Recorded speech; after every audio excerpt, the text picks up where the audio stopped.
supply lying around the house and you're wondering, is this suitable for my Raspberry Pi? So there's a very simple test we can do that will determine if it's suitable or not. What we need is you need your power supply to be anything above 4.75 volts and below 5.25 volts. Anything within that 5% range is going to be good and suitable.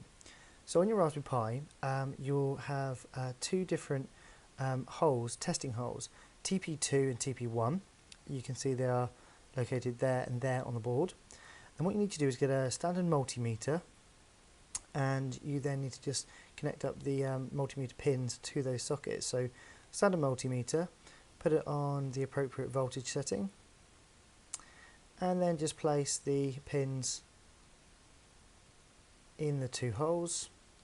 And then once that's been done, you can read the reading on the multimeter and it will tell you how good your power supply is. And you can see the one I'm using at the moment is from my HTC phone and it's almost exactly spot on 5 volts. It's a very simple test to check your voltage.